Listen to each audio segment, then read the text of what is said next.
Bonjour à tous et bienvenue dans Studio W, une émission proposée par Workplace Magazine.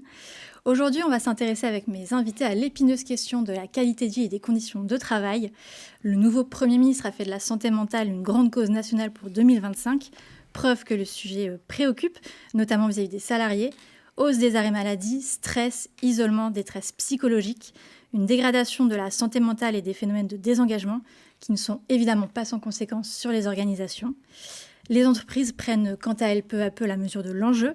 Elles multiplient les discours en faveur d'une meilleure prise en compte de la QVCT. Mais comment passer du discours à l'action? Comment expliquer ce décrochage de la part des salariés? Quels leviers activer pour renverser la tendance? Et quelles obligations pour les directions? On fait le point dans un instant avec mes invités.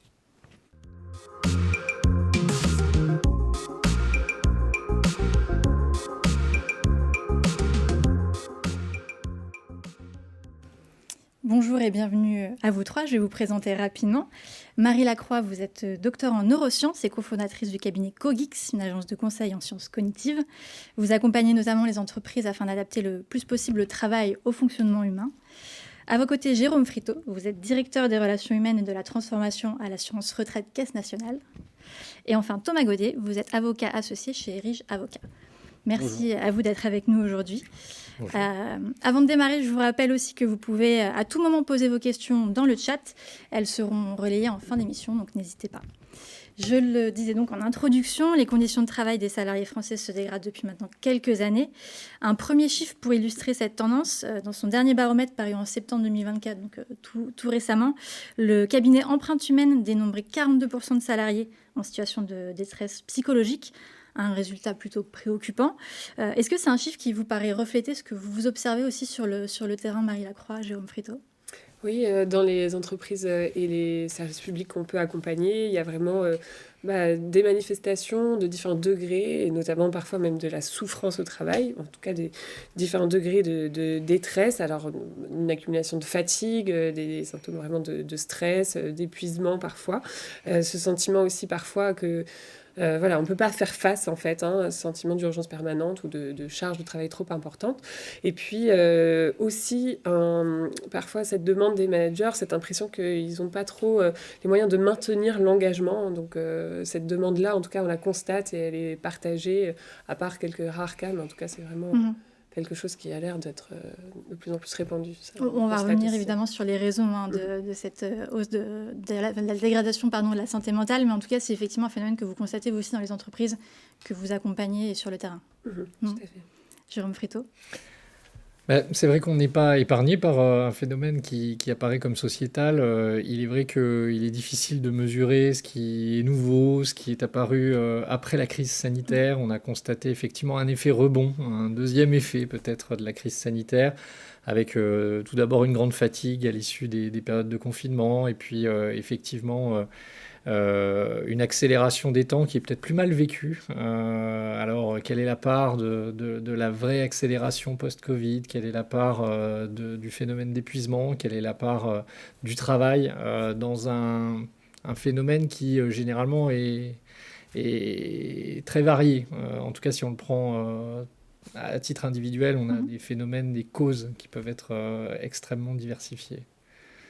Mais en tout cas, c'est quelque chose que vous constatez aussi du coup au sein de l'assurance retraite Caisse Nationale. En tout cas, on est confronté à une augmentation du nombre de situations individuelles et effectivement, j'ai tendance à pouvoir détecter une aggravation des situations de santé mentale dégradée, de rapports parfois compliqués au sein des collectifs de travail et puis effectivement des phénomènes parfois d'épuisement professionnel qui sont constatés de manière assez différenciée selon les métiers exercés. On a beaucoup de métiers et c'est vrai que ça se manifeste pas toujours de la même manière.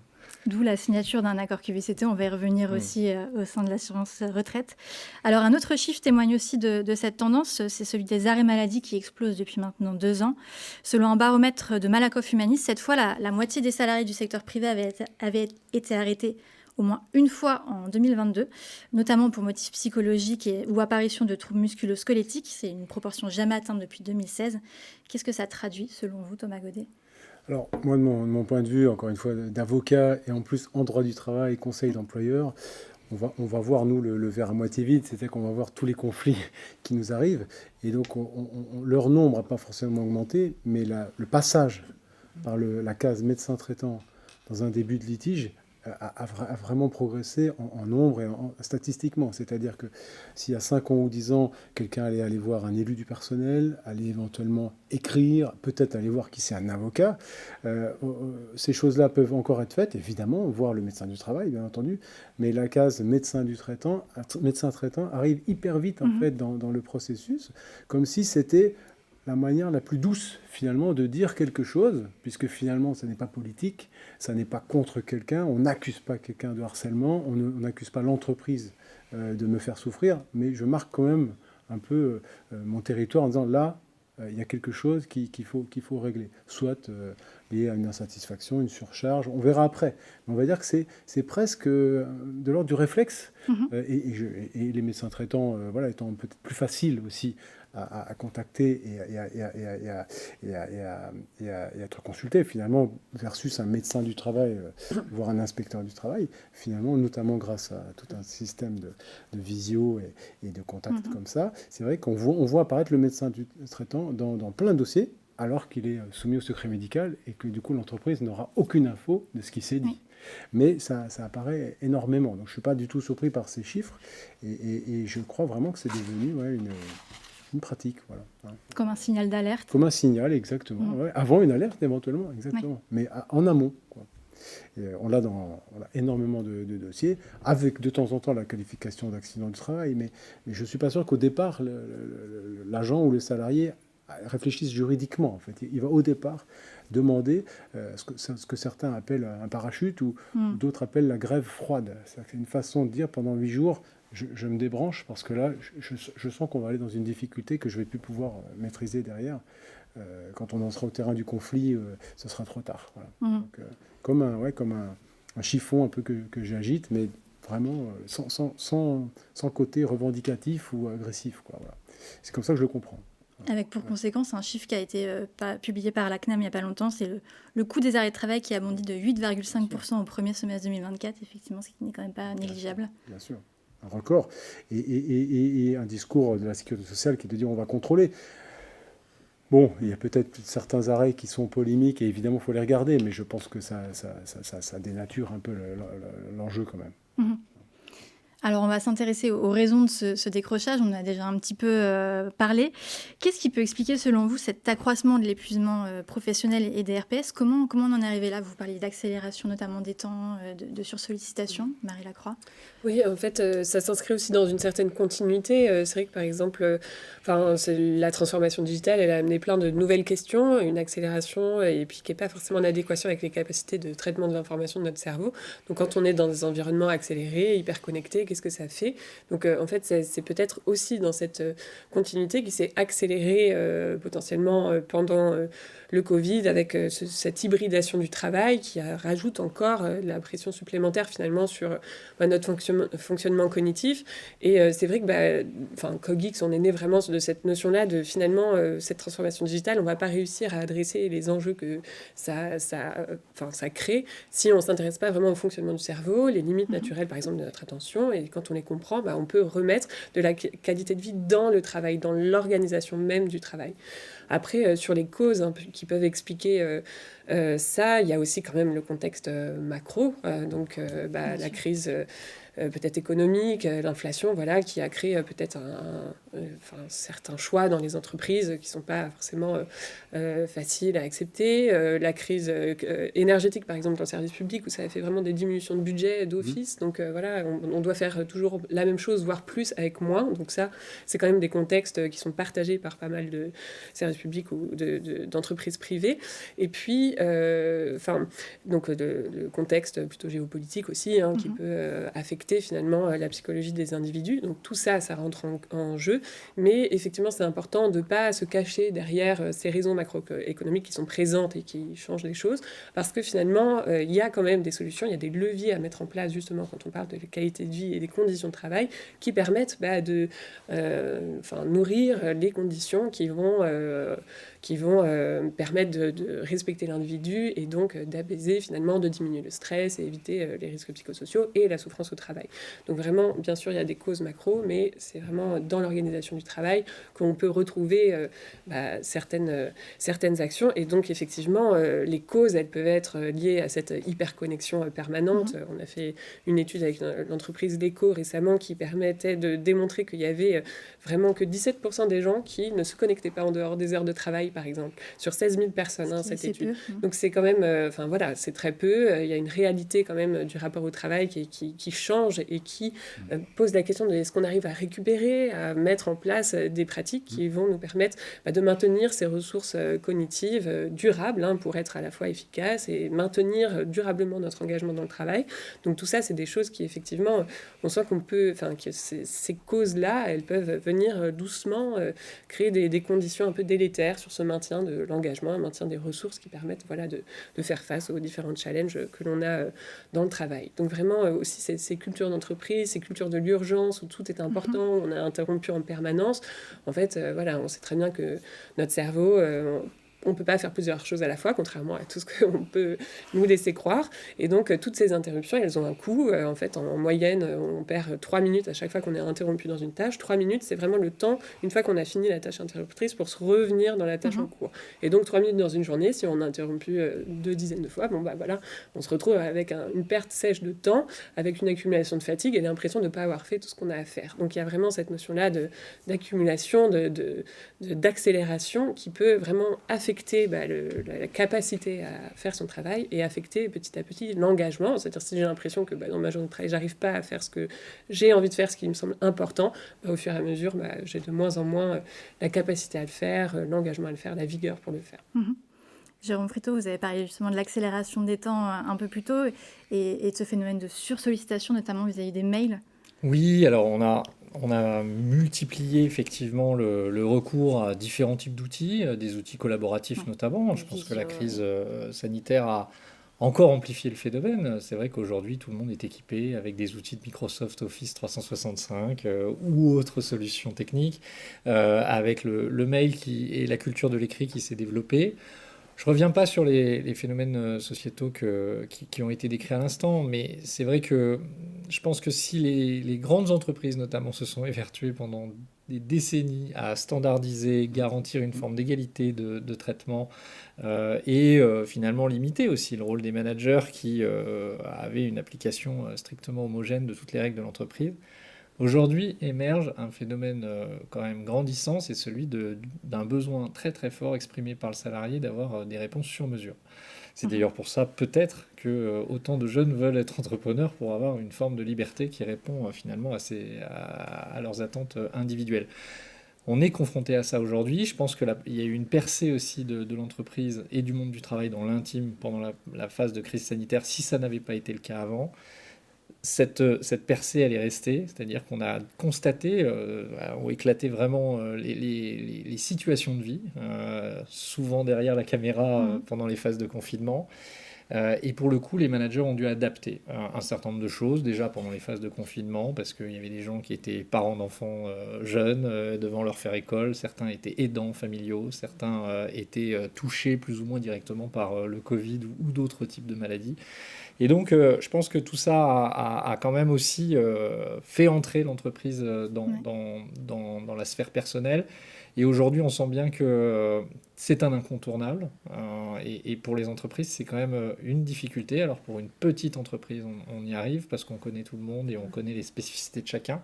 La singularité aujourd'hui a plus de mal à se matérialiser et pour le coup à donner lieu à des réponses circonstanciées.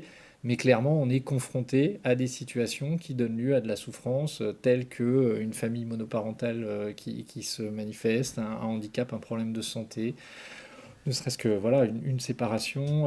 Beaucoup de sujets qui peut-être restaient quand même encore un peu à distance du travail il y a encore 10 ans, aujourd'hui, donne lieu quand même à un besoin, en tout cas à un souhait très, très fort, marqué par le salarié, que l'entreprise tienne compte de ces situations. Je ne parle pas de l'aidance qui est pour le coup un phénomène qui est en explosion actuellement dans les entreprises et dont on parle plus ou moins, là encore, mais évidemment c'est la situation globale du salarié aujourd'hui qui est à l'épreuve.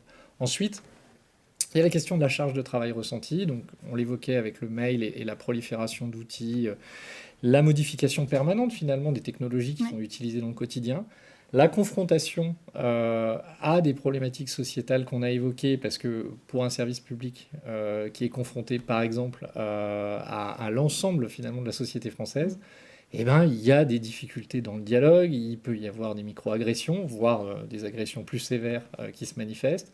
Tout ça est facteur de stress, tout ça peut générer quand même une souffrance ou en tout cas une charge mentale extrêmement forte parce que l'entreprise, même si on essaye d'en faire une forteresse, elle est quand même poreuse à des phénomènes sociétaux extrêmement forts, que ce soit sur nos plateformes téléphoniques, que ce soit sur nos lieux d'accueil.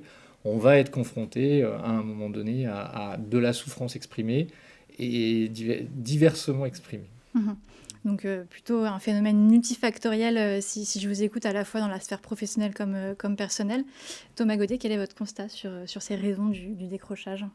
C'est intéressant parce qu'on se retrouve toujours avec l'entreprise qui devrait être un peu ce monde parfait, c'est-à-dire que ce qui se passe dans la rue, ce qui se passe éventuellement à l'école, ce qui se passe à la maison est difficile à appréhender, les violences sont partout, mais dans l'entreprise, en effet, on voit des lois passer au fur et à mesure des années, depuis presque 50 ans, on cherche à créer cette communauté de travail, c'est comme ça que les juges de la Cour de cassation appellent une entreprise aujourd'hui, il faut le savoir, c'est une communauté de travail, et dans cette communauté de travail, on devrait avoir en effet aucun agissement sexiste, aucune discrimination et une égalité parfaite entre les hommes et les femmes. C'est vrai qu'on place le curseur très très très haut.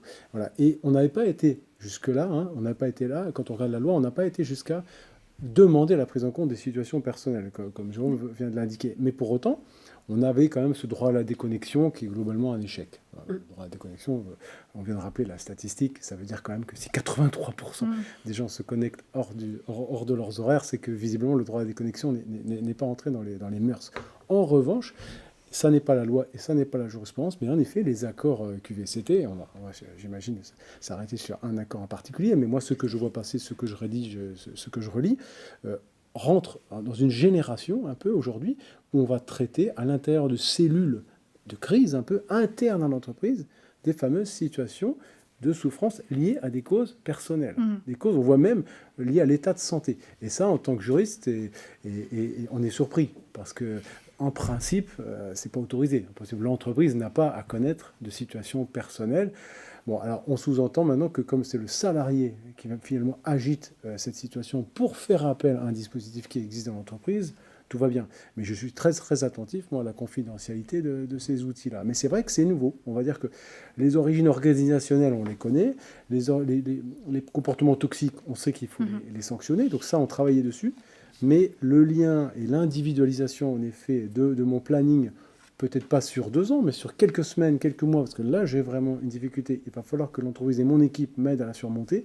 C'est relativement nouveau de le voir dans des accords où clairement on voit que la personne est dans une seringue, entre guillemets, dans une voie sans issue. Et c'est grâce à ce collectif qu'on va l'en sortir et qu'on va éviter justement la case arrêt maladie. Ouais. Mais ça, c'est assez nouveau. Pour moi, de mon point de vue, c'est assez nouveau.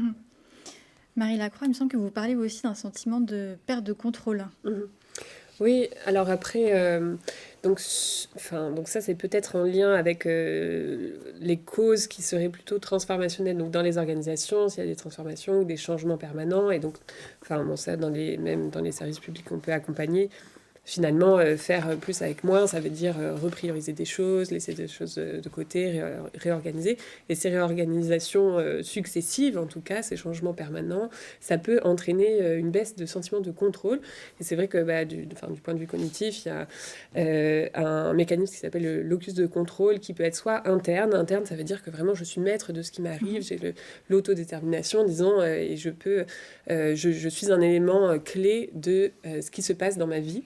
Et à l'inverse, lorsque j'ai un locus de contrôle plutôt externe, eh bien, j'ai l'impression que ce qui m'arrive, ça dépend des autres, de l'extérieur, de facteurs de hasard ou de chance, mais en tout cas, que je ne suis pas complètement maître de ce qui m'arrive. Et donc, face à parfois des transformations, des changements, où on a l'impression qu'à peine on a un nouvel outil, que tout se retransforme, ou on a à peine une organisation stable, hop, finalement, tout bouge dans la hiérarchie, eh bien, ça peut donner cette impression d'être malmené, d'être en pleine incertitude, etc.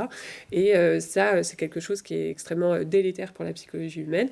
Et puis, plus généralement, si on repart pour le coup sur le macro, donc par exemple, la crise Covid, c'est un des éléments qui peut expliquer cette fragilisation psychologique. C'est l'impression que finalement, tout ce qui m'arrive, ça dépend de plein de choses, le hasard, l'arrivée du Covid, je ne sais pas, j'ai plus la main sur mon quotidien. Donc ça, effectivement, le sentiment de contrôle, c'est un élément qui peut vraiment venir nous mettre à risque déjà des dépressions, de stress, d'anxiété, etc. Donc c'est quelque chose qui est vraiment délétère et c'est possible donc à l'échelle de l'organisation de favoriser un sentiment de contrôle renforcé. Donc ça, on arrivera peut-être plutôt sur les leviers dans un second temps, mais c'est effectivement un des facteurs qui peut aussi expliquer ça. Et donc c'est intéressant ce qui a été cité sur cette notion-là de prendre en compte les individualités, les besoins individuels, en particulier quand des personnes traversent des situations difficiles. Mais en tout cas, dans ce qu'on observe aussi, c'est qu'il y a quelque chose de très généralisé au-delà de ce que peuvent vivre certaines personnes dans leur côté personnel. En fait, ce qui se passe dans la sphère professionnelle, c'est aussi extrêmement impactant sur la psychologie humaine. Et je parle souvent du burn-out dans les formations qu'on peut donner, cette notion de burn-out, j'explique bien qu'effectivement, le facteur individuel, il est présent. Et effectivement, quand ça ne va pas d'un point de vue perso, ça peut être un facteur de risque pour aller vers l'épuisement. En revanche, on sait très bien qu'il y a des environnements de travail qui sont à risque, et donc il y a des environnements dans lesquels il y a un certain nombre de burn-out qui émergent et des environnements qui sont protecteurs niveau de ça. Donc il y a vraiment, pour décentrer, disons, c'est pas que cet aspect individuel, et effectivement l'entreprise c'est bien si elle peut accompagner les individus, mais il y a aussi un travail, encore une fois, dans l'organisation du travail qui peut permettre de protéger l'ensemble et de prévenir vraiment cette dégradation de la psychologie humaine. Alors, il y a un travail, mais il y a aussi des obligations légales qu'on va peut-être rappeler effectivement en matière de QVCT et de prévention santé. Thomas Godet, je me tourne vers vous. Est-ce que les entreprises sont déjà responsables au même niveau de la santé physique et mentale des salariés? Parce qu'on a beaucoup parlé de la santé mentale. Oui. Il va falloir m'interrompre parce que ça peut être très long. Mais si on résume, c'est vrai que la santé physique et la santé mentale sont au même niveau dans la loi depuis au moins 20 ans, voire 30 ans. C'est-à-dire qu'il y a une obligation qu'on appelle de moyens, de sécurité de moyens que l'entreprise qui embauche des salariés, et on dit des travailleurs d'ailleurs au niveau européen, doit assumer. C'est-à-dire que j'ai l'obligation de sécurité à l'égard de tous les travailleurs de l'entreprise. Et moi, en tant que salarié, ensuite, je suis responsable de ma santé. Et je suis aussi responsable de la santé de mes collègues. Donc une espèce de triptyque comme ça qui est mis en place pour dire, on se fait tous un petit peu attention les uns aux autres. Et donc normalement, comme on vient de le dire, quand l'organisation de l'entreprise aboutit à ce qu'à la fin d'une réunion, il y en ait un ou deux qui pleurent, peut-être on peut se dire qu'est-ce qui est en train de se passer, plutôt que d'attendre 6 mois, 1 an, 5 ans et d'être devant un juge. C'est toujours ce que je dis, moi ça m'inquiète toujours quand je me rends compte que le jour J, des gens ont pleuré pendant une réunion et qu'on en est resté là et qu'on s'est dit, elle a pleuré, elle va suivre une procédure qui va aboutir 5 ans après à une prise d'acte. Ça me dérange énormément. Donc il y a ce premier point qui est un principe. Et après, là la liste est longue, on va devoir dans l'entreprise créer un document qui vaut ce qu'il vaut, mais qui s'appelle le document unique d'évaluation des risques professionnels, dans lesquels on va intégrer les RPS, donc les risques psychosociaux. Donc ça a l'air de rien, mais formellement, ça veut dire que chaque entreprise, quel que soit son effectif finalement, se retrouve à devoir se poser un petit peu pour dire, c'est quoi les risques professionnels que je fais courir à mon équipe, quelles mesures de prévention je mets en face. Et c'est pas n'importe quoi, parce que les mesures doivent être précises et concrètes. Et c'est là quoi. Je suis très attentif à tous les accords que je relis ou que je vois passer, parce que c'est vrai qu'on cherche vraiment du précis, du concret, sinon finalement ça veut rien dire. Et entre ces deux extrêmes, c'est-à-dire un principe puis un document, évidemment il y a tout un tas d'obligations de formation, évidemment les obligations d'entretien aussi. Et c'est vrai qu'on voit que la loi essaie de rattraper, la loi est toujours un peu en retard par rapport à ce qui se passe en entreprise, mais la loi essaie de créer des entretiens, des obligations d'entretien, quand elle sent bien qu'il y a une situation qui le justifierait. Je reviens de 1 ou 2 années de maladie, on a créé un entretien. Je suis en maladie, je veux créer un entretien, je suis à mi-carrière, je peux avoir un entretien. Donc on voit bien que l'entreprise pousse les gens à se parler, mais on espère quand même que ça se fait sans cette obligation. Voilà. Et je cite le dernier cas que j'ai eu là, pas plus tard que ce matin, c'est-à-dire que je peux signaler une surcharge. À tout moment, je peux signaler une surcharge. Et l'obligation de l'entreprise, sans parler forcément d'une enquête, l'enquête est un terme un peu technique qui se rapporte au harcèlement, mais je signale une surcharge de travail, on doit m'indiquer quelles mesures vont être prises rapidement pour alléger cette charge. Ou alors m'expliquer que c'est pas vraiment une charge, mais qu'on peut comprendre. En tout cas, c'est vrai qu'il y a cette obligation que rappellent à chaque fois les juges. Et encore une fois, je trouve ça triste que ce soit les juges qui doivent rappeler à certains employeurs que quand quelqu'un se plaint d'une surcharge de travail, déjà la plupart des employeurs demandent des preuves. En l'occurrence, cette personne a produit 5 mails produits avant 9h et après 18h. Je pense qu'on a tous fait autour de la table au moins 5 mails sur les dernières semaines avant 9h ou après 18h. Mais cette idée de devoir prouver la surcharge pour qu'on me reçoive et qu'on travaille à comment l'alléger, je pense qu'il faut qu'on retrouve en effet une fluidité, une agilité, enfin en tout cas dans l'organisation, là je rejoins ce qui a été dit, pour que ce ne soit pas devant la Cour de cassation, ce genre de situation. C'est toujours un peu ridicule, je trouve. Voilà. Alors, vous parliez des accords QVCT. Effectivement, de plus en plus d'entreprises en signent. C'est le cas notamment, Jérôme Friteau, de l'assurance retraite Caisse nationale. Vous avez publié une nouvelle version en mars dernier. Est-ce que vous pouvez nous expliquer un petit peu le contexte et nous rappeler dans les grandes lignes les fondamentaux de ce nouvel accord ? Alors, évidemment, quand on négocie sur la QVCT, il faut que ça s'ancre déjà dans une réflexion longue. Et là, pour le coup, on était dans un contexte, nous, de renouvellement d'une discussion qui avait commencé en 2015, ça ne me rajeunit pas. Et on avait négocié un premier accord qui était un accord fleuve, difficile à suivre, avec beaucoup d'ambition, parfois précise, mais du coup, avec des mesures assez pléthoriques qui embarquent finalement un collectif de 500 managers qui embarque 45 directions, etc. Donc c'est vrai que c'était compliqué. À l'époque, on était émergent aussi sur toute une série de mesures qui renforçaient la flexibilité des organisations, le télétravail qui était émergent depuis 2014. Donc tout ça a été rappelé dans un accord qui était finalement un peu un accord cadre. On a renouvelé l'exercice en 2018 et puis je sentais quand même qu'on était sur une forme de manque d'oxygène, on va dire, par rapport à la mise en œuvre. Et donc, on a relancé l'exercice, non plus avec le souhait d'être exhaustif, finalement, sur tout ce qui est fait en matière de prévention des risques, mais plutôt de fiches qui nous permettent, finalement, d'identifier les nouveaux dispositifs, quitte à être très, très lapidaire sur ce qui existe déjà et qui est déjà ancré dans la pratique. Donc, on a mis quoi en place ? Des baby-foot, des panières de fruits sur tous les bureaux, et puis maintenant, tout le monde va bien. Non, évidemment, la QVCT baby-foot, ça ne fonctionne pas. Donc, on a à nouveau réfléchi, et moi, je tiens beaucoup à embarquer les partenaires sociaux qui, dans une sphère publique, sont nécessairement exigeants, qui sont du coup des partenaires nécessairement très challengeants par rapport à ce type de dispositif. Et croyez-moi, ils ne signent pas à l'aveugle parce que globalement, il y a des jolis mots dans un accord.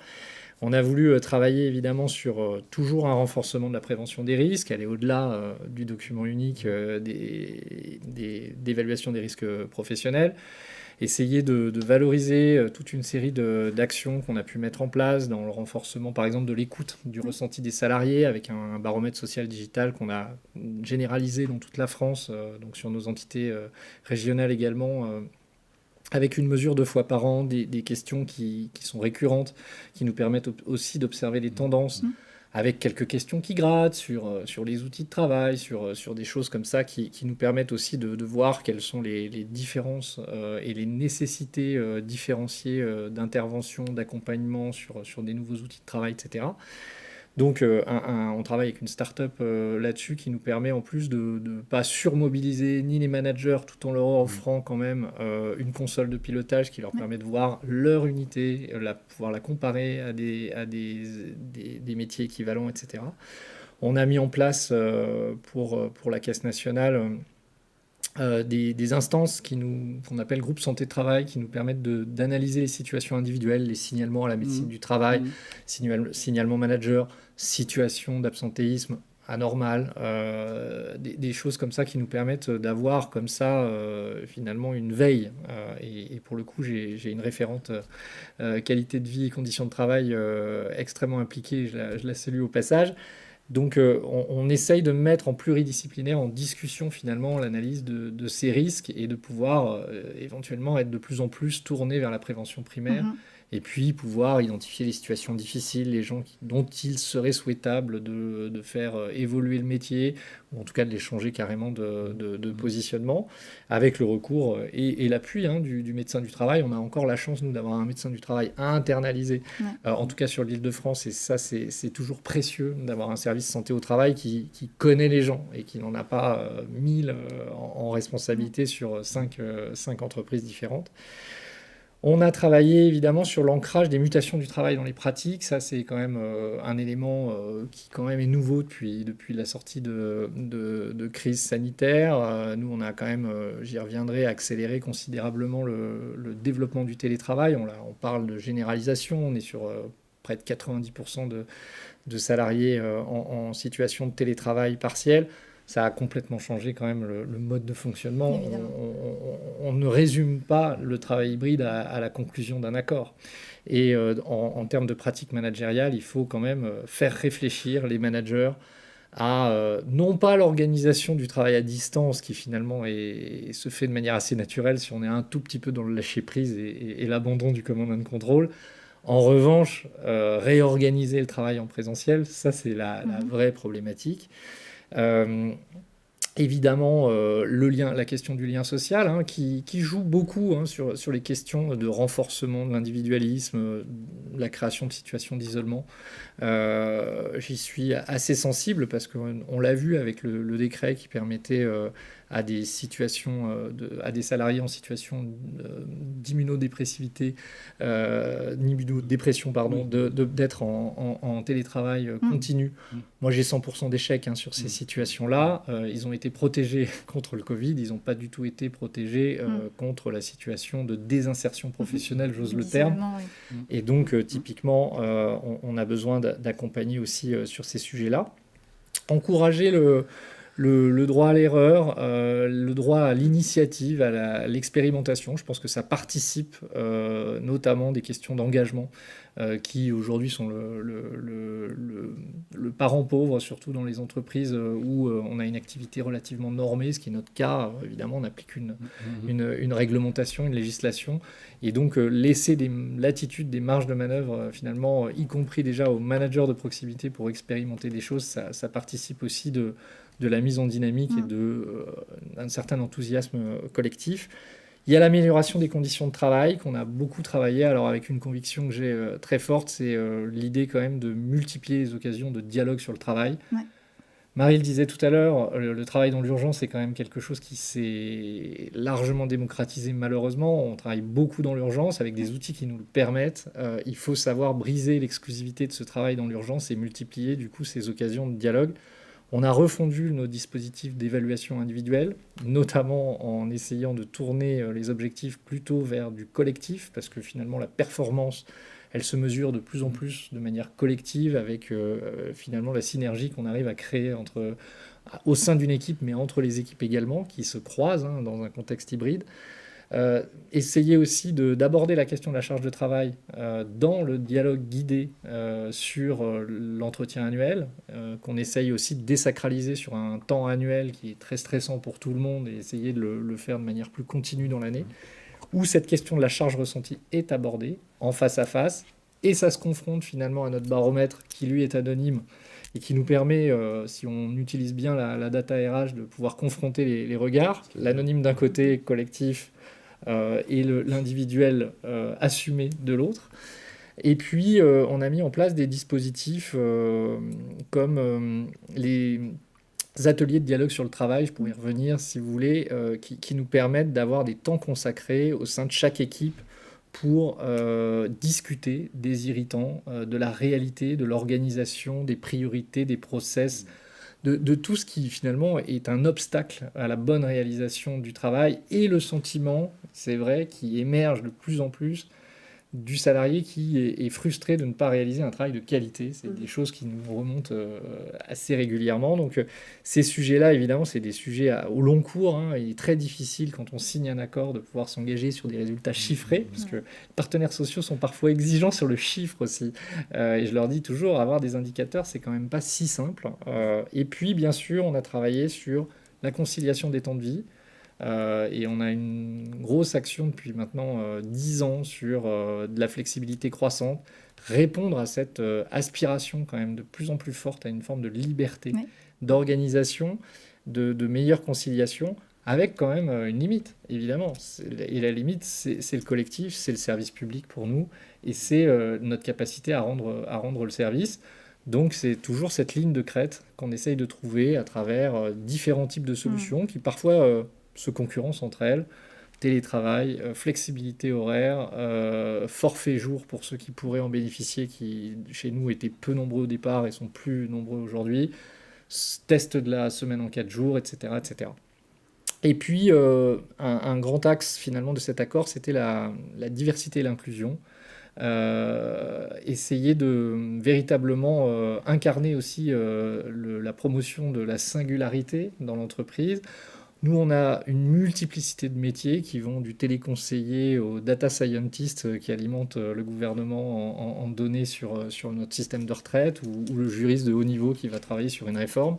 Donc des métiers fondamentalement très différents pour lesquels on ne va pas aller chasser dans une seule école avec un profil, un monoprofil.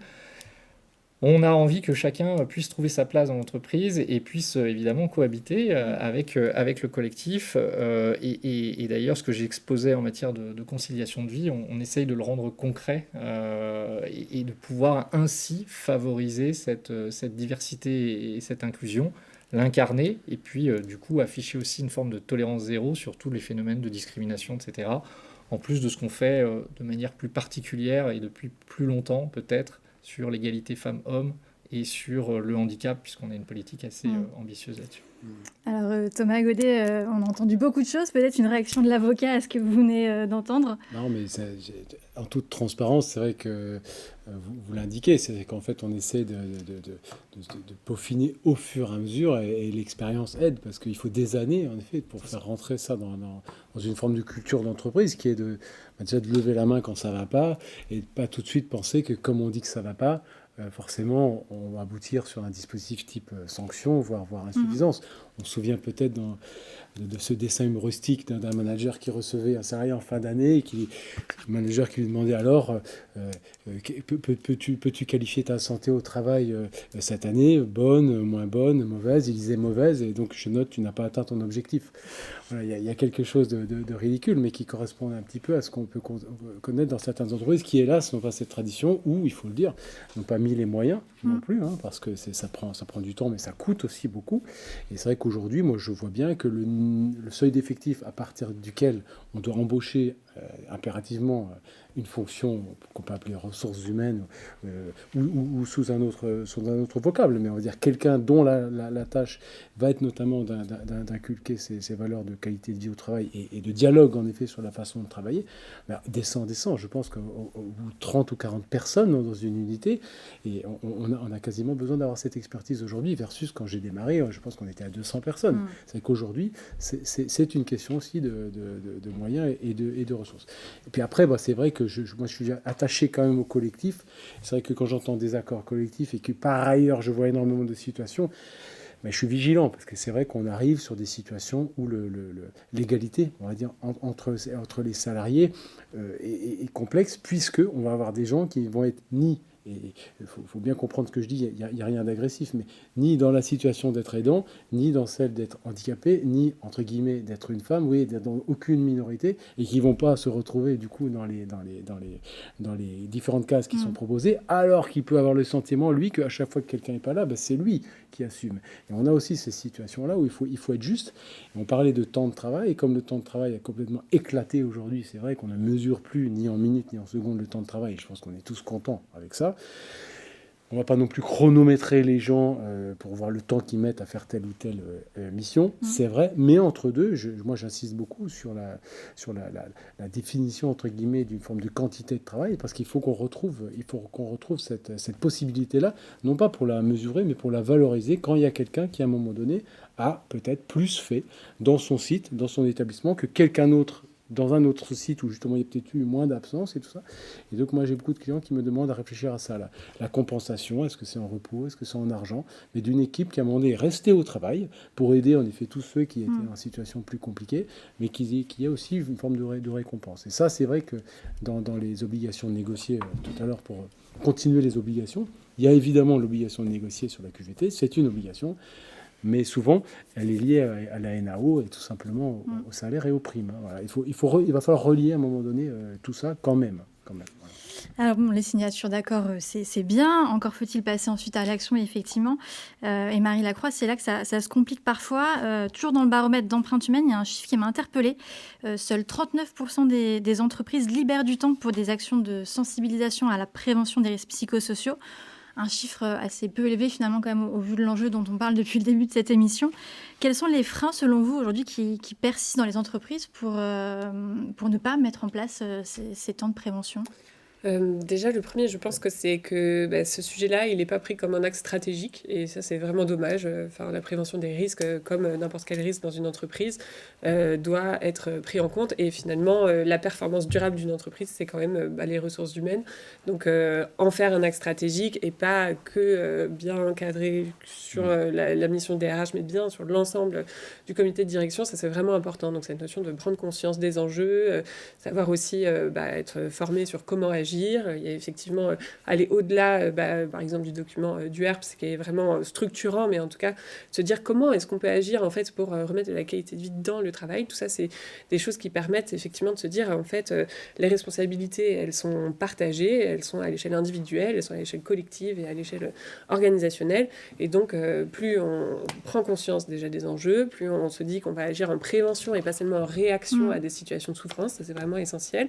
Et puis, avoir aussi quelques clés, parce que la raison pour laquelle on s'y attelle pas, c'est que parfois on a l'impression que c'est trop compliqué, alors qu'en fait il y a quand même des éléments effectivement pour agir. Et effectivement, je peux rebondir sur ce qui a été dit. C'est vrai que finalement, aller dans l'ancrage de la transformation du travail, en fait, peut-être qu'on ne s'est pas rendu compte à quel point c'était important d'aller re-questionner, réexpliciter certaines normes qui se sont inscrites de manière un peu en douce. On a dû faire face à la crise Covid et en fait, finalement, l'hybridation du travail, c'est présent et ça a vraiment des conséquences sur le travail et sur les individus. Donc, notamment, le fait de faire beaucoup plus de visio qu'avant, d'avoir raccourci les temps de réunion, de les faire enchaîner sans pause. Tout ça, c'est des choses qui, même si on a un retour au bureau, bien sûr, on retrouve un peu une organisation du travail, même si le télétravail s'est ancré, mais un peu similaire. En fait, dans les faits, le quotidien de travail, les tâches et la manière dont elles s'enchaînent dans la journée, c'est pas pareil. Et donc, re-questionner là, cette question-là aussi de la fatigue mentale dans le quotidien de travail, comment est-ce qu'on peut aussi re-questionner, encore une fois, ces interruptions permanentes qui sont extrêmement coûteuses du point de vue du cerveau, cette question du multitâche et de l'urgence, et puis aussi du capital social. Donc, c'est vrai que ça a été mentionné là sur recréer le collectif. Et effectivement, on parle beaucoup là de recréer le collectif, ramener les gens, recréer, etc., un espace au bureau où on est à nouveau ensemble. En fait, le capital social, c'est ce qu'on appelle le capital social, c'est l'ensemble des ressources dont un individu a besoin pour agir avec d'autres, se sentir soutenu, être en confiance. Voilà, donc toutes ces choses-là, et ce capital social-là, c'est indispensable à la vie humaine. C'est pour ça que, par exemple, l'isolement, c'est quelque chose qui est extrêmement délétère pour la psychologie. C'est que vraiment, on a ce capital social, quand c'est présent, ce support émotionnel nous permet de traverser des moments difficiles. Et quand on n'a pas, eh bien, on est plus fragile, disons. Et la qualité du capital social au travail, on sait que ça prédit à la fois la satisfaction au travail, mais aussi la santé physique et mentale. Donc en fait, créer ce collectif, c'est extrêmement important. Et ne nous trompons pas, c'est pas parce qu'on partage les mêmes bureaux tous les jours que on va réussir à créer ce capital social. C'est quelque chose qui est actif et qui dépend vraiment à la fois d'une impulsion managériale, organisationnelle, comment est-ce qu'on permet aux gens effectivement de se faire confiance, d'être dans un environnement où la sécurité psychologique permet d'exprimer son avis, de contribuer. Aussi de demander de l'aide quand il y a besoin, si je suis en surcharge de travail, est-ce que mon collectif de travail est capable aussi de prendre le relais, etc. Tout ça qui peuvent être formalisés dans des pratiques de travail collectif et qui permet de soutenir et de créer cette confiance-là qui est indispensable, encore une fois, à la satisfaction au travail et à la santé. Donc ça, c'est des choses, encore une fois, sur lesquelles c'est important de pouvoir agir en prévention. On entend aussi beaucoup parler par ailleurs de la multiplication de tout ce qui est application santé et coaching dans les entreprises. Vous mentionnez pour la blague la QVCT Babyfoot dans le même registre. Est-ce que finalement ce ne serait pas un peu mettre un pansement sur une jambe de bois, en tout cas si l'entreprise se limite à ça, j'entends, Jérôme Friteau? Alors, je suis réservé sur l'idée de multiplier les applications. On en a déjà mis en place un certain nombre. Je citais notre baromètre social digital, une application aussi pour les entretiens. Euh, il faut quand même qu'on y aille doucement parce qu'on perd les managers parfois sur la multiplication de services et d'applications. Et par ailleurs, c'est vrai que on voit bien que l'humain doit reprendre quand même une place un peu forte dans les services RH qu'on met en place. Moi, j'ai fait un diagnostic à un moment donné, une écoute sur l'expérience collaborateur, parce qu'on voulait vraiment déployer ça. Euh, Post-crise sanitaire, on était très fiers, très contents. J'avais des équipes qui s'étaient énormément impliquées sur la continuité de service à distance, recrutement, onboarding, tout ça à distance, test en ligne. On était très fiers d'avoir pu continuer à recruter, à embarquer des collectifs, etc. La première chose qui nous a été dite quand même en sortie de crise, c'est ouais, on aimerait bien voir des humains de temps en temps. Et donc, pour le coaching, c'est pareil. Alors, on a plutôt, nous, alors on capitalise aussi sur un réseau de 15 DRH sans entité, hein, de 15 structures, 16 même avec nous. On a pu identifier et créer un réseau de coachs internes sans avoir recours à des coachs externes qui nous permettent finalement, sans surcoût pour nos entités, d'avoir recours à des opérations de coaching qu'on a prioriser sur les managers, parce qu'on considère que c'est la priorité, c'est quand même la personne qui est le plus en confrontation à des difficultés humaines. Et donc, on a mis en place effectivement du coaching. Je ne vais pas critiquer pour le coup des applications. Quand on n'a pas de solution, je pense que ça peut être tout à fait satisfaisant et un bon palliatif. Mais c'est vrai que si on arrive à internaliser ça ou avoir recours en tout cas à des coachs de confiance qu'on connaît et pour lesquels on sait qu'il va y avoir un bon travail de fait, je pense que c'est quand même plus rassurant. Nous, on avait affaire à des coachs externes. On a encore quelques actions. Mais c'est des personnes qu'on connaît, qu'on sait recommander à des directions opérationnelles, etc. De la même manière, nos coachs organisent aussi des séquences de co-développement en France entière entre managers qui vivent les mêmes situations et qui sont du coup dans l'adoption de solutions collectives pour pouvoir s'entraider aussi et créer du lien face à une même problématique. Thomas Gaudier, est-ce que ces solutions, d'un point de vue juridique, effectivement, ça peut être considéré comme satisfaisant, suffisant? Alors, juridiquement, il va falloir qu'elle soit vue comme en effet une espèce de déclencheur d'une réaction ensuite en tant que telle. Alors, sauf à ce que je ne connaisse pas cette application-là en particulier, mais en général, elles n'ont pas la capacité derrière de déboucher sur une prise de décision, parce qu'elles n'ont pas de pouvoir, ces applications. Et ce que vont demander soit les médecins du travail, soit les inspecteurs du travail, soit les juges, et puis de façon générale, l'ordre public sur les situations de santé au travail, c'est justement, comme j'indiquais tout à l'heure, suite à une alerte, la réaction, la bonne réaction, qui n'est pas forcément une réaction incroyable non plus de l'entreprise, pas forcément un changement de site, pas forcément un changement de métier, mais une réaction, au moins une écoute et une réponse, quoi. Et donc ce dialogue. Donc si les collectifs, je pense qu'on gagne du temps, d'où le droit d'expression, hein, c'est une terminologie un petit peu années 80, mais ça existe encore, le droit d'expression, d'où les ateliers. On parlait tout à l'heure des managers, enfin à l'instant des managers, dans les plans de formation aussi, dans les plans qu'on appelle de développement des compétences, je pense qu'on peut remettre en effet la question de la santé au travail. Encore une fois, je dis, le principe même, c'est de m'occuper de ma santé en premier lieu. Je suis responsable de ma santé. Donc ça peut être intéressant que des formations qu'on va peut-être réserver, c'est vrai, à certains jeunes cadres dynamiques ou à des dirigeants comme moi sur la gestion de son agenda, son stress ou son efficacité professionnelle, on va dire en général, soient diffusées un peu plus largement, c'est vrai. De la même façon, ça c'est un petit peu culturel, mais il y a aussi en effet énormément de formations sur la communication non violente, sur tout un tas de situations de type médiation, où finalement l'apport est incroyable pour déminer des situations qui finalement, au départ, n'étaient pas si graves que ça. Peut-être un jeune manager avait une idée de faire des points d'une certaine façon, ça avait brusqué une partie de l'équipe et finalement, le phénomène n'ayant pas été traité en temps utile, ça a fini par une alerte harcèlement. Ça, je l'ai très très souvent. Alors qu'au départ, je me dis toujours pourquoi personne dans l'équipe, quelqu'un d'un peu plus expérimenté, n'a pas su lui dire j'aimerais te dire quelque chose, voilà mon besoin, voilà comment je l'exprime, parce qu'il ne connaissait pas cette façon de présenter les choses, pensant qu'il allait dans une forme d'insubordination, voire un lanceur d'alerte tout de suite, ce que tout le monde n'a pas envie d'assumer. Voilà. Donc c'est vrai que le plan de développement des compétences avec tout un volet, encore une fois, de communication et de médiation, de gestion des conflits, ça peut être, alors à long terme, mais très très très intéressant. Vu qu'on ne l'apprend pas encore à l'école, il faut que l'entreprise prenne ce rôle elle-même. Voilà. Alors, quand on parle de QVCT, il y a aussi un sujet qui revient souvent, c'est celui de la charge de travail. On en a parlé, souvent estimée trop importante. Est-ce qu'on doit distinguer charge de travail réelle versus charge de travail ressentie? Et surtout, comment on l'évalue, cette charge de travail, Marie Lacroix? Donc effectivement, la charge de travail entre celle qui est prescrite, celle qui est ressentie, celle qui est effective, on peut un peu avoir l'information sur la charge de travail prescrite, et encore c'est difficile quand même de la mesurer.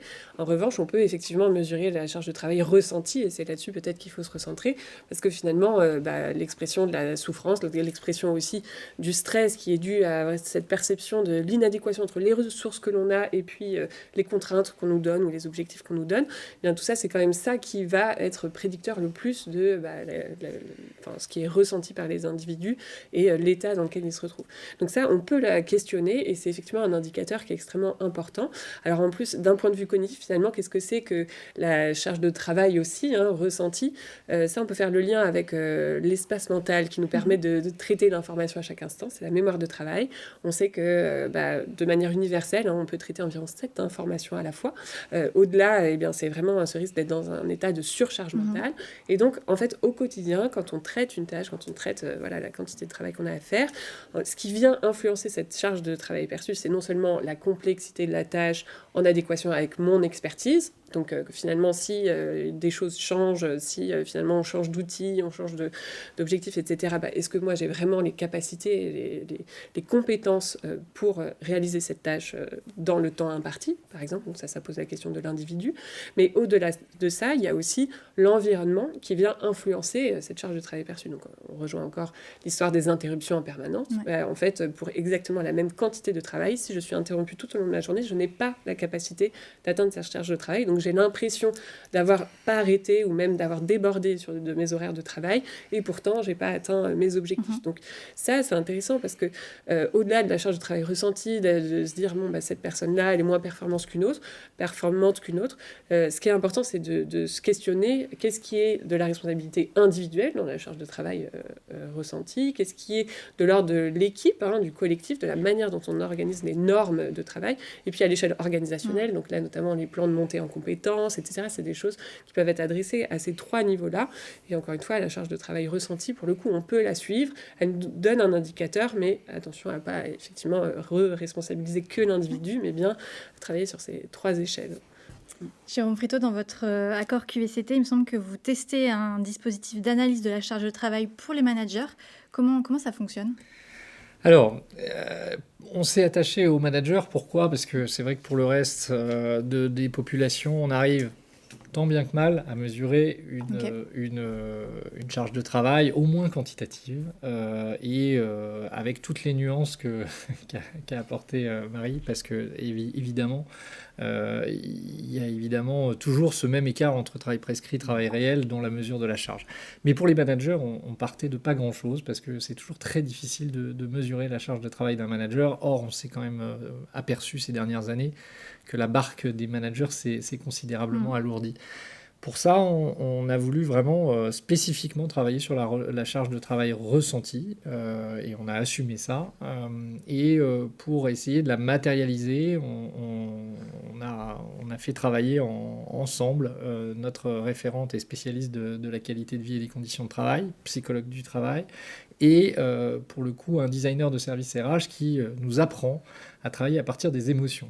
Et donc finalement ils ont conçu un outil qui nous sert, qui a été mis à disposition de toutes nos entités régionales, mis à la disposition des managers pour travailler en 2 étapes. La première étape, c'est une auto-évaluation qui est basée justement sur les émotions, à partir de pictogrammes pour éviter de devoir faire des longues phrases pour se représenter les choses. Donc des pictogrammes avec la représentation de la charge comme un triangle et puis un petit bonhomme qui reçoit ce triangle de plus ou moins de grosse taille qu'il porte sur les épaules, sur lequel il peut mettre un pied ou au contraire qu'il porte à plusieurs, etc.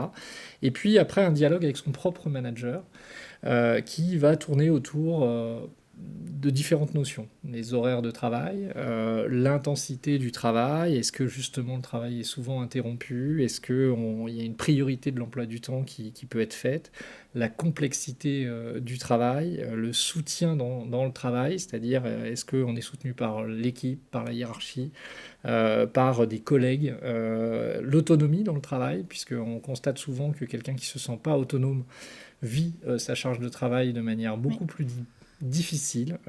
Et donc, ce qu'on a pu constater ces dernières années, malheureusement, c'est que les périmètres de délégation n'étaient pas toujours très très clairs.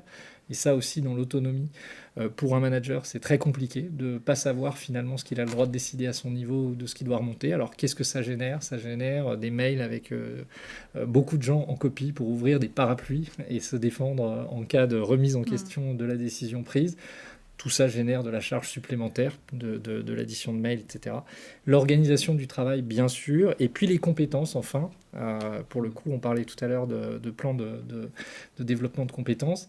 Est-ce qu'il y a des lacunes ? Est-ce que, justement, on a besoin de parler de ça ? Et à travers ce dialogue, l'enjeu, le but, c'est évidemment que le manager puisse toucher du doigt un certain nombre de diagnostics pour que le N+1 du manager, lui-même manager, manager de manager, puisse enclencher une série d'actions concrètes en réponse à l'analyse qui a été faite. Alors, il y a aussi un autre sujet, on l'a déjà un petit peu évoqué, notamment avec le télétravail 100% tout à l'heure, mais effectivement, il y a le sujet du télétravail. D'un côté, largement plébiscité par les salariés. De l'autre, effectivement, il est parfois la cause d'un sentiment grandissant d'isolement. Est-ce qu'il faut, comme certaines entreprises américaines récemment, revenir en arrière complètement ?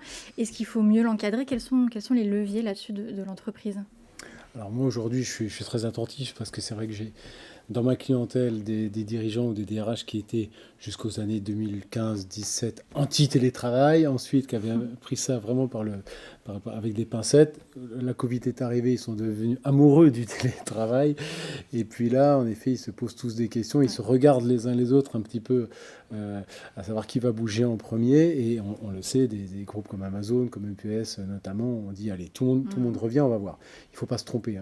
Il y a un contexte national quand même qui n'est pas le même que le contexte américain, où voilà, il y a vraiment eu, avec le télétravail, concomitamment beaucoup de création d'emplois là-bas, et donc derrière, dans ces groupes-là, il y a l'idée que certains vont parvenir, et comme ils vont parvenir, ils vont quitter l'entreprise. Donc il ne faut pas être influencé, à mon avis, par ce qui se passe dans d'autres pays. Chez nous, c'est vraiment central. Je ne vois pas quelqu'un continuer à pouvoir espérer recruter des candidats sans leur parler de télétravail et de l'accord ou de la charte ou éventuellement d'un aménagement individuel. Mais aujourd'hui, je sens qu'il y a une attention portée par tous à qui va éventuellement franchir cette espèce de tabou, de dire tout le monde revient, hormis encore une fois des entreprises américaines, et on a de toute façon des outils sociaux, là pour le coup, des accords d'entreprise qui ne pourront pas être modifiés sans les partenaires sociaux, des chartes qui pourront être dénoncées, mais ça sera un petit peu violent socialement, ou alors tout simplement des situations qui font que techniquement, la personne habite à plusieurs heures de train, a été habituée à venir 1 à 2 journées par semaine au bureau, et quelquequefois à y voir d'ailleurs personne, parce que les autres sont eux-mêmes en télétravail. Et je pense qu'il faut vraiment temporiser. Mais là, je sens qu'il y a une espèce d'excitation, de peur, qui à mon avis n'est pas rationnelle du tout en ce moment. Dû à l'actualité aussi, effectivement. Mais... Tout à fait. Jérôme Friteau, Marie Lacroix, selon vous, quels sont les leviers de l'entreprise pour mieux accompagner, du coup, si ce n'est arrêter le télétravail dans les entreprises ? Donc en tout cas pour agir là-dessus, et déjà c'est prendre en compte les réels risques du télétravail, et effectivement c'est intéressant de communiquer autour de ça, du travail hybride, les risques à la fois pour le capital social dont je parlais, le risque aussi sur la surcharge informationnelle, surcharge mentale, fatigue, manque de récupération aussi, puisqu'on sait que le fait d'avoir cette porosité entre vie personnelle et professionnelle, ça a tendance à affecter les capacités de récupération au quotidien. Donc tout ça, c'est des risques qui sont à prendre en compte pour faire du télétravail un vrai levier de bien-être pour les salariés. Et effectivement, le risque d'imposer un retour au bureau, c'est à la fois d'envoyer un message de non-confiance quand même auprès des salariés. En revanche, si c'est pour dire on veut recréer un collectif, ne pas se méprendre sur le fait que ça va se faire tout seul, mais bien mettre les conditions. Enfin, en tout cas, il faut être à la hauteur d'une nouvelle promesse si on se lance là-dedans. Et pour ça, vraiment, il va falloir se retrousser les manches parce que je pense qu'il y a beaucoup de gens qui n'ont pas conscience en fait, de toutes les choses à apporter en compensation de ça. Et effectivement, ce manque de confiance ou aussi, pareil, la diminution de l'autonomie perçue, si on nous impose de revenir au bureau, c'est quelque chose quand même de dur à accepter. Et effectivement, je pense que ça peut vraiment faire un lever de bouclier qui sera difficile à passer. Jérôme Fréteau, rapidement, avant de passer aux questions. Oui, le monde de la tech est caractérisé par des mouvements de balancier qui sont énormes. On va d'un côté, on va de l'autre. C'est d'une brutalité parfois quand même extrêmement forte et peut-être même parfois avec une volonté assez délibérée de renouveler une partie de l'effectif et de créer des opportunités de départ. Nous, on est à l'inverse de ça, c'est-à-dire qu'on a commencé le télétravail à 10 ans de manière extrêmement prudente, souvent comme on qualifie le service public, avec une évaluation de la triple autonomie technique dans le poste, et donc on y allait évidemment tout doucement.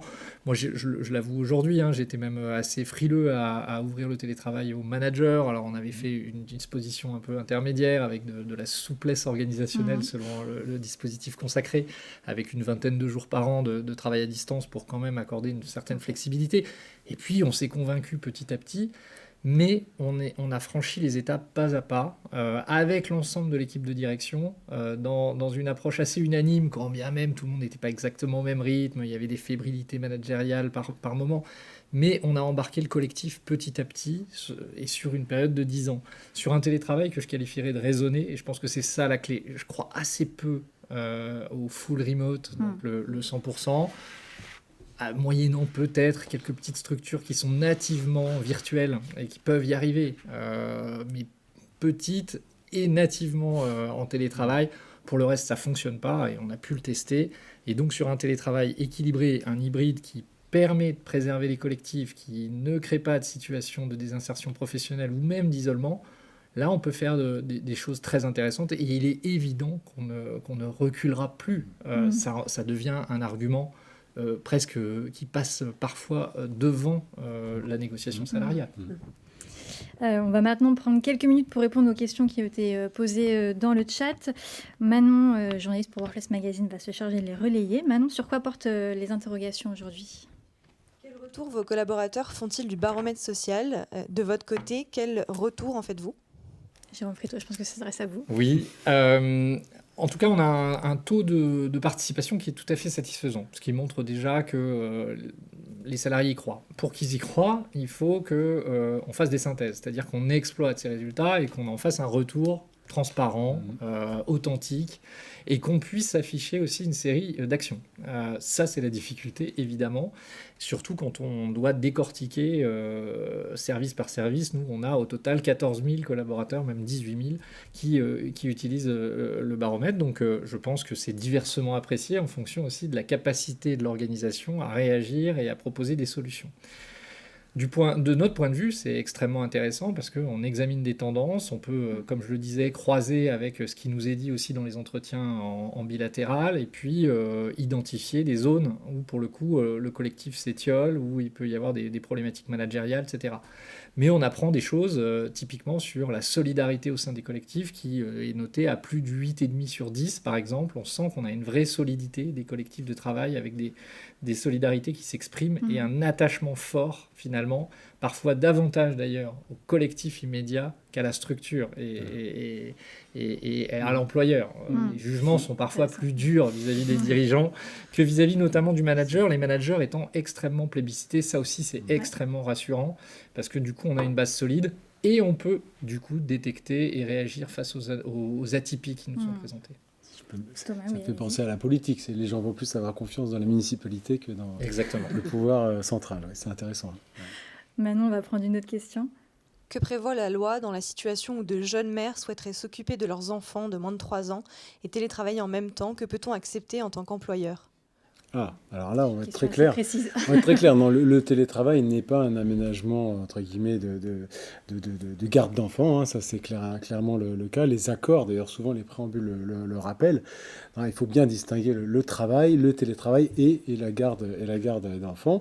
Le télétravail, c'est finalement une façon de faire exactement le même travail que celui que je suis censé faire au titre de ma fiche de poste, mais d'un endroit qui n'est pas le bureau. D'ailleurs, on en parle de moins en moins, mais il y avait des tiers-lieux, il y avait des... Voilà, aujourd'hui, qui existent toujours, mais c'est vrai que j'ai l'impression qu'on parle beaucoup du domicile. Déjà, au domicile, c'est compliqué. On voit des situations d'accident du travail liées à la vie personnelle, à l'intérieur de la journée de télétravail. Donc, le lien avec l'enfant, si jamais il y avait un accident causé maladroitement par un père ou une mère à un enfant pendant le travail, je n'ose même pas penser à la responsabilité de l'employeur. Hein. Donc non, là il y a vraiment une frontière, un mur qui n'est pas du tout franchi par la loi, et je pense qu'il n'est pas franchi non plus par les partenaires sociaux, à ma connaissance en tout cas. Réponse très claire. Est-ce qu'on a une autre question? Oui. Les démarches QVCT tendent de plus en plus vers une individualisation de la prévention. Jusqu'où l'entreprise peut et doit-elle s'intéresser et prendre en compte le contexte de vie personnelle du salarié? On l'a un peu évoqué en début d'émission, peut-être déjà Thomas Godet, et ensuite Oui, si vous voulez je réagir. vais dire juste un mot. Moi, c'est le point sur lequel je suis le plus attentif, en effet, aujourd'hui. Je regarde, en effet, parce que c'est à la fois peut-être dans la durabilité, dans la RSE, mais on n'est pas vraiment dans du droit dur, parce que le droit dur, c'est exactement l'inverse. Hein. Je ne rappelle pas les 32 critères de discrimination qui existent dans le Code du travail, mais un manager ne peut surtout pas prendre une décision de rémunération, de promotion, d'augmentation en lien avec un élément de la vie personnelle. Donc, une fois qu'il le connaît et une fois qu'il l'a intégré, il faut qu'il fasse très très attention dans l'exécution du contrat de travail. Là, on est sur une ligne de crête, voire sur un fil. Hein. Mais bon, courage. Courage. C'est effectivement aujourd'hui une difficulté.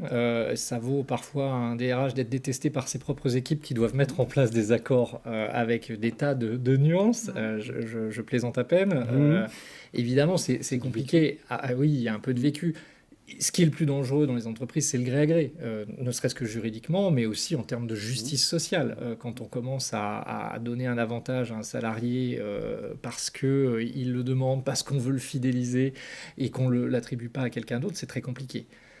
Une fois qu'on signe un accord d'entreprise où on prend à témoin les partenaires sociaux et donc toute l'entreprise des différents critères qui donnent lieu à des régimes différenciés, là, il en va différemment. Les critères, ils sont connus, objectivés, transparents, négociés, et ils sont acceptés, c'est-à-dire qu'on crée une justice. Après, bien évidemment, moi, j'ai des situations de télétravail où on accorde du 3 jours par semaine pour des gens qui sont à plus de 2h30 de transport par jour.